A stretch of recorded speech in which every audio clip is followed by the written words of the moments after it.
صلی اللہ تعالی علیہ وسلم نے کہ جو بندہ 40 دن اخلاص کے ساتھ اسی طرح نماز پڑھے کہ اس کی تکبیر اولا فوت نہ ہو تو اللہ رب العالمین اس کو 2 پروانے عطا فرماتے ہیں۔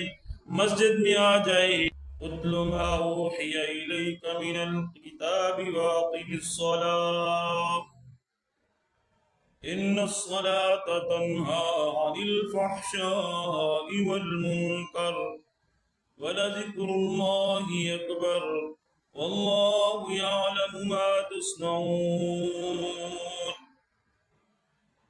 نماز اللہ رب العالمین کی طرف سے ایک مقرر فریضہ ہے جو ہر حال میں ادا کرنا ہے، کسی حال میں بھی معاف نہیں۔ اور نماز گھر میں بھی پڑھتا ہے بندہ، نماز جنگل میں بھی پڑھتا ہے بندہ۔ جو کوئی شخص نماز گھر میں پڑھے اللہ اس کو ایک نماز کا ثواب عطا فرماتے ہیں۔ جو بندہ اللہ کے گھر میں آ کر جماعت کے ساتھ نماز پڑھے، فرمایا کہ ایک نماز کے بدلے اللہ 27 نمازوں کا ثواب عطا فرماتے ہیں۔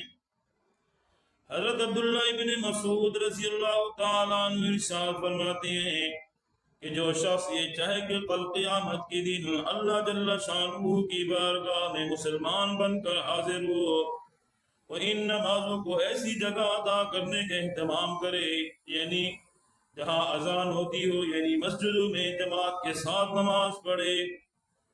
اللہ جل شانہ نے تمہارے نبی علیہ السلام کے لیے ایسے سنتیں جاری فرمائی ہیں جو سراسر ہدایت ہیں، انہیں میں سے یہ جماعت کی نماز بھی ہے۔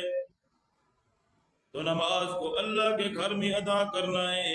فرمایا کہ جو بندہ نماز کے لیے گھر سے نکلتا ہے، اچھی طرح وضو کرتا ہے، معاذ اللہ کے لیے نماز پڑھنے کی غرض سے مسجد کی طرف جاتا ہے تو ہر قدم پر ایک نیکی لکھی جاتی ہے، ایک درجہ بلند ہوتا ہے، ایک گناہ معاف ہوتا ہے۔ یہ نماز کی برکت ہے۔ اور جماعت کی برکت ہے کہ جو بندہ جماعت کے ساتھ نماز پڑھتا ہے اللہ رب العالمین کی طرف سے اس پر انعامات کی بارش ہوتی ہے۔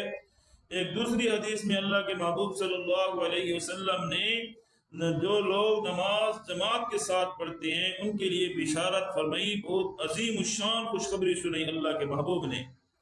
ارشاد فرمایا مدنی کریم صلی اللہ تعالی علیہ وسلم نے کہ جو بندہ 40 دن اخلاص کے ساتھ اسی طرح نماز پڑھے کہ اس کی تکبیر اولا فوت نہ ہو تو اللہ رب العالمین اس کو 2 پروانے عطا فرماتے ہیں۔